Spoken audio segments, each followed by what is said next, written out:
Hi student, कैसे हैं आप। My name is Vidyasagar Srivastava. देखो स्टूडेंट, इस समय हम लोग पढ़ रहे हैं सेंटर ऑफ मास, और हमने सेंटर ऑफ मास का एक इम्पॉर्टेंट डेरिवेशन लिया है जो सारे बोर्ड और कंपटीशन में आता रहता है। ठीक है, हमने हेडिंग लिया हुआ है centre of mass of a uniform rod. यहाँ पर देखो स्टूडेंट, एक रॉड है ओ से लेकर ए तक है, और वो हमने ओरिजिन ले लिया है। ये हमारा एक्स एक्सिस हो गया, इधर हो गया वाई एक्सिस। रॉड की जो लेंथ है वो एल हमने कंसीडर करी है। हमने लिखा है let us consider length of rod O is equal to L. Mass of this rod, इसको हमने लेट कर लिया है कि एम है, तो मास पर unit length of the rod को हमने स्मॉल एम लिया है। ये होगा mass of rod upon length हो जाएगा। ठीक, अब हम क्या करते हैं स्टूडेंट, इस पर एक स्मॉलर एलिमेंट dx ले लेते हैं। ठीक, स्मॉलर एलिमेंट जो dx है वो इसके सेंटर से रॉड के x डिस्टेंस पर है। कहाँ पर है? x डिस्टेंस पर। ठीक, अब इस dx लेंथ का मास कितना होगा स्टूडेंट?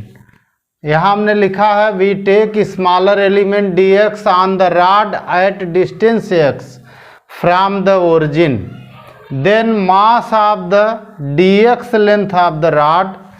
तो जो मास होगा वो dm होगा, dm इज इक्वल टू, यहाँ पर देखो स्टूडेंट, यूनिट लेंथ की मास है स्मॉल m और लेंथ हमारी है dx, तो इसका जो मास हो जाएगा वो m dx हो जाएगा। ठीक, m हमारा दे रखा है m अपान एल, कैपिटल M अपान एल dx हो गया। ये dm हो जाएगा, यानी मास ऑफ dx लेंथ, हमारी जो रॉड है उसके dx लेंथ का मास हो जाएगा। अब सेंटर ऑफ मास निकालने के लिए इसका हम लोग रिजिड बॉडी का फार्मूला लगाते हैं। ठीक है, पोजीशन ऑफ सेंटर ऑफ मास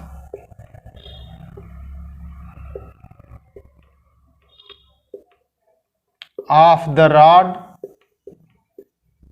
ठीक, तो X C M, X direction में हम लोग ले रहे हैं, तो X C M is equal to integration होता है X D M upon integration D M होता है। ये आपको फार्मूला याद करना पड़ेगा। ये फार्मूला रिजिड बॉडी के सेंटर ऑफ मास का है, और एक्स कोऑर्डिनेट के लिए हमने लिया है क्योंकि हमारा ये एक्स एक्सिस पर ही सेंटर ऑफ मास आएगा। ठीक है, तो X M is equal to X D M upon D M लिखते हैं। आप देखिए स्टूडेंट, डी एम की यहाँ से जब वैल्यू रखेंगे तो डी एक्स इसमें आ जाएगा, और डी एक्स का जो इंटीग्रेशन लिमिट बनेगी वो 0 से लेकर a तक की बनेगी, यहाँ से यहाँ तक, यानी 0 यहाँ होगा तो यहाँ का जो कोऑर्डिनेट होगा ये होगा l कामा 0 हो जाएगा। ठीक, तो कोऑर्डिनेट की एक्स एक्सिस का इंटीग्रेशन का जो बनेगा लिमिट वो 0 से लेकर l तक का बनेगा। तो आप इसको यहाँ अप्लाई कर लीजिए, integration of 0 to l x, और dm की वैल्यू हो गई m अपान l dx। नीचे आ गया इंटीग्रेशन dm मीन्स होता है total mass, integration dm means होता है टोटल मास, तो ये नीचे हो जाएगा m।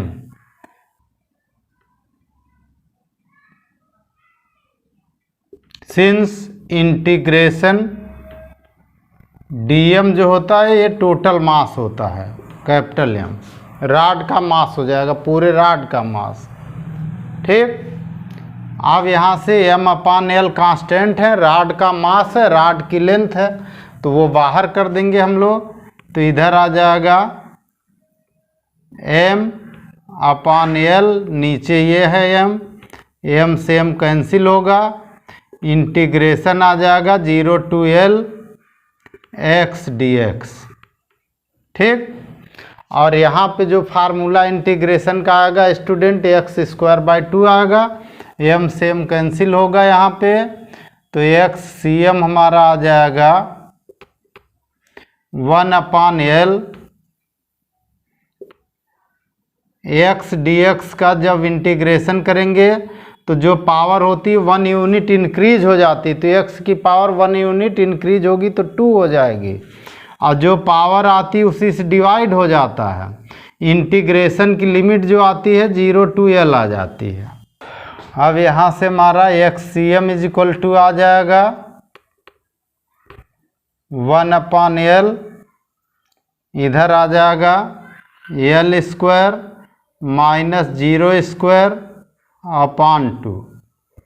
x के स्थान पर पहले अपर लिमिट रखते हैं, ठीक, तो L² हो गया, फिर लोअर लिमिट रखते हैं तो 0 का स्क्वायर हो गया, तो यहाँ से हमारा निकल आएगा L² 2, ठीक, यानी xcm हमारा निकल आया 1/L × L² 2, L से L कैंसिल हो गया, xcm = हो गया L/2, xcm हमारा क्या आ गया L/2। अब आ गया हमारा position of centre of mass, position of centre of mass of the rod, जो पोजीशन आई = xcm आएगा और 0 आएगा, तो xcm हमारा आएगा L/2 और y वाले पर है 0, ये हमारा आंसर हो जाएगा। ओके स्टूडेंट, आप हमारा चैनल देखते रहिए, लाइक और सब्सक्राइब करते रहिए और अपना ज्ञान बढ़ाते रहिए। Good day students.